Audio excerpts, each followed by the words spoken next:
Welcome back to the Generational Investors Podcast, where we explore the timeless principles of building lasting wealth. I'm your host, John Woodard III, and this week we have a new guest with us, Mr. Steve Hungerford.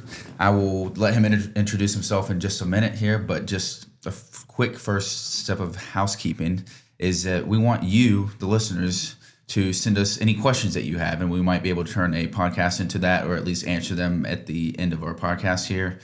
And the YouTube, it's linked, but anyone who's just listening can find us by emailing us at podcast@wcamg.com. And WCMG stands for Woodard & Company Asset Management Group. Anyways, just getting started into here, I'd like Steve to give a brief introduction to himself and to let the listeners know who you are. Sure, I'm Steve Hungerford. I have a master's degree actually in counseling psychology. Graduated from Trinity University up in Illinois. And when my father met John in 1992, they started managing money together in the asset management business. And my father, as it started to grow, said, "Hey, Steve, why don't you come down and join me?" I decided that was a good move. And in 1997, I came down here to join my father and John in helping to build this management business that we have today. And that's what I've been doing for almost 30 years now. And we've done seminars, television shows, radio. Some of you may know us from those days, where we just try to help the individual investor, no charge, just like this podcast. We're trying to help people be smart with their investments and just give out free advice. When you give out advice and you help people, it comes back to you. So we've been blessed. That's great. Yes, and actually, master's in psychology, I can see how that actually could come into very well application here in the world of investments, just because what really affects markets the most is fear of greed. Well, yeah, I get both reactions. Like psychology, that's a weird way to get into the financial business. But then other people, such as yourself, say, well, that's perfect, because a lot of what we do is trying to manage people's emotions and keep them from jumping off the ledge in those down times and getting too euphoric and too greedy in the good times. So thank you for your introduction. Glad to have you here, and we'll definitely have you back in the coming weeks, coming months. But to get into today's topic, we're going to be talking about Roth IRAs. The previous podcast we had Mr. Todd Center on, and we talked about 401ks, and now we're getting into Roth IRAs. So just get into what they are. I guess we should first start out with just a brief definition of what a Roth IRA is, as well as how it compares to a traditional IRA. Well, Roth IRA was named after Senator William Roth of Delaware. Back in 1997, the year I started, he came out with this idea. And it basically is an IRA like other IRAs, except the money grows tax-free instead of tax-deferred. And that's one of the big differences, as you know, between the traditional IRA and the Roth. The traditional IRA, you get a tax deduction when you put it in. And then when you pull it out in retirement, all that growth is then taxed by Uncle Sam. They want their pound of flesh, of course. Or you can do the Roth IRA, where you don't get a tax deduction when you put it in, but all the money is yours when you take it out in retirement. All of it grows tax-free. And there are very few places that you can get tax-free growth or investments, but the Roth IRA is one of them. That it is. And that's something, one other thing just to the listeners, IRA stands for Individual Retirement Account. That's one of the many financial terms that we just kind of go off in a breeze and don't even think about, but that's something I've learned. We take it for granted, John. Yes. And it's funny how many people, even our clients, they'll come to us, hey, can I put money into my wife's IRA, or can we add money to it from our sale of our house, and can we make it a joint account? And I said, well, IRA stands for Individual Retirement Account, so no, you have to have it just in one person's name. That's a great point. Wonderful. Thank you for the clarification on that. And just so getting into it, it seems like it's such a great vessel. I mean, you're getting the money out tax-free, and of course you have to pay the taxes before you put it in. But what are the contribution limits? So is there for this year, and I know they change year to year, but that's right. So they are adjusted for inflation, or COLA adjustments, cost of living adjustments, and every so often they go up by $500 on how much money you can put in. And this year is one of those years. You can now put in $7,500 if you're under age 50. If you're over age 50, they do something what they call a catch-up provision. And historically, it's always been $1,000, but because that got COLA adjusted this year, it is now $1,100. So, and again, the key there, John, is that It's the year you turn 50. So if you're 49 right now, but you're turning 50 this year, you can go ahead and do the catch up and do the full $8,600. So those are the limits because and you think, well, why do they have limits? I guess that should have been your question. The reason they have limits is because they don't want people putting in hundreds of thousands of dollars. Obviously, we'd all do that if we could and have everything grow tax-free. It's just to help the little guy or the person getting started to start saving for retirement. And the IRS doesn't want all your money tax-free. That's why they put limits on it. Sadly so. Sadly so. That's right. And income-wise, there are certain income limits as well to this, correct? That's right. Again, the IRS, the government, really isn't that interested in helping people that are mega wealthy get even more wealthy. So they do put income limits on it because it is a great advantage to do the Roth IRA. Obviously, we would do all the money we could in the Roth IRA tax-free if we are allowed. But they do have income limits, and those go up every year too. Those are adjusted every year. And this year, it's $242,000 is where the phase out for married couples begins. And that's your adjusted gross income. And then it phases out at $252,000. And then for singles, it's $129,000 phasing out at $149,000. So there are phase outs. If you make too much money, sadly, you cannot do the Roth IRA.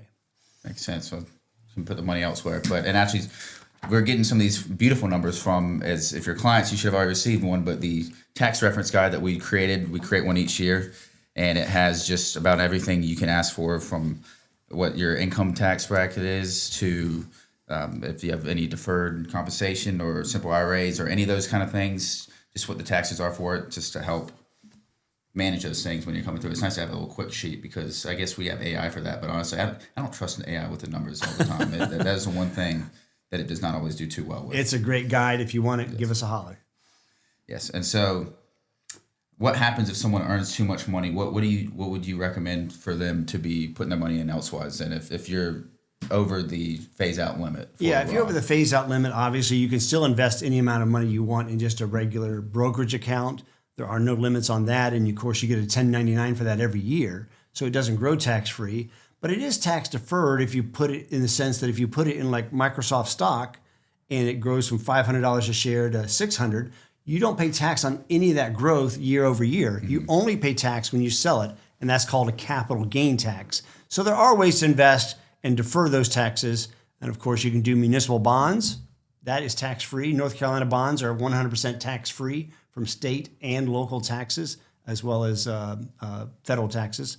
So there are ways, but if you make too much money, you've got qualified plans at work, which we're not going to talk about that today, 401ks and such. But you always have the brokerage account. You can put as much money in it as you want. Makes sense. And so would you believe that even someone who's older in their 50s and 60s, as people approaching retirement, would you still think a Roth IRA would be a good vessel to be using? Yes. Now, you mentioned that you and Todd talked about last week, they talked about the magic of compound interest, right? So compound interest is phenomenal. I won't get that into it here, but your money just starts growing and growing over time. So the younger you are, someone John's age, man, put that money in, you have all that time for it to grow. And then when you have these hundreds of thousands of dollars in retirement, it's tax-free. So you say, well, I'm older, I'm 60, I'm 65, I'm getting ready to retire, I've only got a couple of years left to work. I still like the Roth IRA because who doesn't like tax-free money? That is true. That's a good point. So every little bit that can be tax-free, let it be tax-free. Plus, are you going to die the year after you retire? Probably not. So even if you're 60 years of age and you live to like 85, that's 25 years of tax-free growth, and you can pass it on to your heirs, and your heirs will love you for it. Would you not love inheriting tax-free money? That I would. That I would. Because the IRA, when the heirs inherit the traditional IRA, they still have to pay taxes on it. In the Roth, no taxes. We'd all love that. That we do. So getting a little bit more specific into Roth accounts with investments and whatnot, how often should they be rebalanced or reviewed, would you say? If you're consistently putting it into a Roth IRA? Well, that would be the same for any account. You would want to review it. You know, for most people that aren't really going to be day traders, every 6 months or a year, just kind of look at what you've got. If you're really, invested in every little move you make, then obviously you can look at it and make moves more often. We look at our clients' money, obviously, much more than that. So we have, meetings every week. We're constantly keeping an eye on our clients' accounts. But for the average person who just wants to set it and forget it, once a year is probably good enough. Makes sense. What investments would you recommend for a Roth IRA? Just because it's more of a longer suited vessel, I would say. That's a great question. So normally you want to put your investments in there that are going to do the best. So I joke with people, put your losers in the IRA because Uncle Sam is going to participate in the growth of their traditional IRA. So you don't want those to grow very, very much. I'm kidding. You obviously want to pick good investments everywhere, but your most aggressive investments in the Roth that you have the best idea that they're going to grow the most, that would be the most beneficial because then you would have the most tax-free growth. So I would tend to be more aggressive with it, especially when you're young, you're starting out. Put stocks in there. Don't put bonds. Don't put fixed income. Invest in the U.S. stock market. Invest in this great economy, and you'll participate in the growth of stocks over time. That's a good answer, and that's what I hopefully am going to be. That's what I'm doing now, and hopefully it'll continue. So what would you say are some common misconceptions or myths about Roth IRAs? Well, I would say the misconceptions we mentioned. Some people think you can combine accounts, like put all kinds of accounts in there. No, you're limited to what you can do. You're limited to how much money you can put in. So it's more the limits, the things we've already discussed. People get, they obviously want to pile a bunch of money in there and can't, or they want to combine their wife's account with theirs and you can't do that. Or that the misconception, you actually hit on it with older people. They think, they don't have enough time for this money to grow tax-free. So you've actually hit on most of what I consider the misconceptions. But it's a great vehicle. Do it. You won't regret it. That makes sense. So perfectly explained out. So if, as myself, as a 25-year-old, what kind of advice would you give to me if I'm just coming out of college, working my first job here, regarding the Roth IRA? Well, we didn't mention it, but there's something called Roth 401k. So a lot of people, not here, we have something called a SEP IRA, but in your employer may have a 401k plan, and there's a Roth feature to it. Those are relatively new, the last 10 years, that you could actually put money in your 401k in the Roth. And I would say my advice to younger people would do it. Give up the tax deduction when you're younger, right? Because you're probably not making as much money as you're going to when you're older and paying a higher tax. Now you're paying a lower taxable amount. So give that tax deduction up, use the Roth 401k, and then let that grow for you tax-free. And when you're retired, you won't have to pay enormous taxes on it. And because usually we get more successful as we go, at least that's our hope. It's hopeful. And you get in a higher tax bracket. So give it up when you're young, do the Roth, and you'll be fine. And what about someone that's more so in their 50s, 55, 60? Any advice for them? Yeah, you can do something called a Roth conversion. We don't really, I think, want to get into Roth conversions, but you can convert money from your IRA to your Roth. And if you're in a low tax bracket, if your income has dropped, let's say you just retired and you haven't started Social Security, that's a good time to do what's called a Roth conversion. A little side story here. I did a conversion in 1998, right? So the first year of Roth IRAs was 1998. And I was like, I'm going to convert money from my SEP IRA to a Roth. I converted $20,000. And let me tell you, John, paying those taxes, not fun. When you have to write that extra check to pay taxes. But in hindsight, what do you think I wish I would have done? What do you think I wish I would have done? Done more. Everything more, yes. I'm kicking myself. But I just didn't want to pay all those taxes, so I only did $20,000. But anything you can afford to convert, to get into the Roth early and young, do it. That's our message. That makes sense. Great. Thank you. Well, is there anything you'd like to say here just to finish things up? Any tips or points of advice just regarding Roths or just investing in general you'd like to say to the audience? Just do it. Get started. Even if it's $25 a month. One more story. I went to my wife taught a home ec class, a home educational class, right? Home economics. And I went in there and I talked about the Roth, and I tried to get these high schoolers to start the Roth IRA with just $50 a month, because you can start small now. You don't have to have lots of money. And this one gentleman took us up on it. And years later, I kept following because he was also a friend of a son of my friend. And he used that money to buy his first home because you can use $10,000 worth of the gains to buy a first-time home. We haven't talked about that. There's a lot more to the Roth than we've talked about. But start early, start young, and start small. It doesn't matter. $25 a month, $50 a month. Just start saving. That's my number one piece of advice for young people. That's great. And it counts over time. It does. Indeed. Anyways, well, thank you Sure. for your advice and intelligence here, Steve. And just to round things up for the week here, we're doing John's weekly pick. And as last week we got into talk about saunas. This week we're also keeping the health trend going and talking about microplastics, or more so avoiding microplastics. And microplastics, for those who don't know what it is essentially just microscopic flecks of plastic that exists about everywhere. And it exists more, and of course, on pieces of plastic, but I mean, it can be in the air, it can be on your clothes, everywhere. And it's something that is inevitable for us to ingest, but there are ways to mitigate it. And just to first talk about the just health issues that can come from it, one of the main things is it's been shown to disrupt the endocrine system, which is, especially for people that are younger, anything to do with reproductive health or growth hormones or anything of that sort. So that could cause some serious issues down the line. And also there's a study that showed in participants from 2024, 88.9% of people tested had microplastics in their blood. So everyone has it, and even babies are now shown being born with microplastics in it. And just the idea of having microplastics, it has chemicals that are just not healthy for you. There's BPAs, which is something that is, the full name is bisphenol A, and there's actually a BFA, or no, it's BPA and then BPS, which is bisphenol B, but companies put bisphenol B in their products and saying it's BPA free.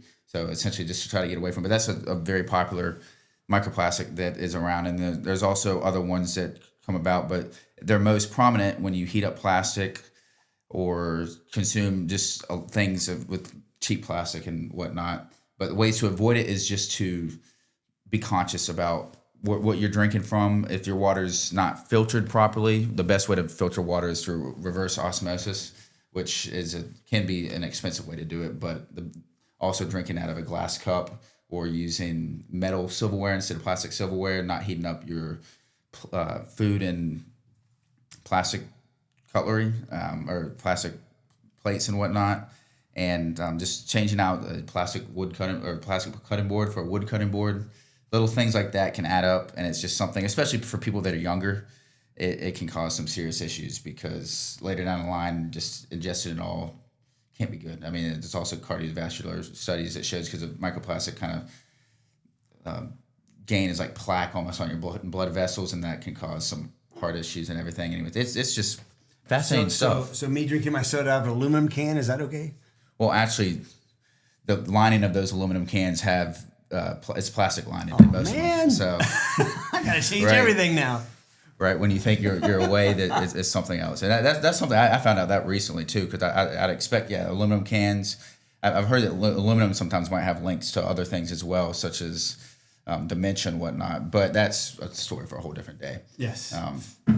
Anyways, but the lining of most aluminum cans actually are like have some BPA's in them. It's wild, just plastic, and that's like Starbucks cups that you think they're paper. They have like a little plastic line on the inside. I don't go to Starbucks. I'm good there. Yeah. Anyway, so it's just something to just be aware of. It's something that we can't ever fully avoid, but it's nice to just be conscious of things. And sometimes ignorance is bliss, but I'd rather be happy and healthy and aware of things and enjoying things, because later down the line it might hurt.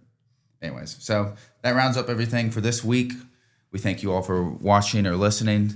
And just as always, we like to finish off here with our motto at Woodard & Company: always buy quality and diversify. Thank you, Steve. The information provided in this podcast is for educational and informational purposes only and does not constitute investment advice, a recommendation to buy or sell securities, or an offer or solicitation of advisory services. It does not take into account your individual financial situation, objectives, or needs. Investments involve risk, including the potential loss of principal, and past performance is no guarantee of future results. Woodard & Company Asset Management Group is a registered investment advisor with the SEC. Please consult your financial advisor or tax professional before making any investment decisions.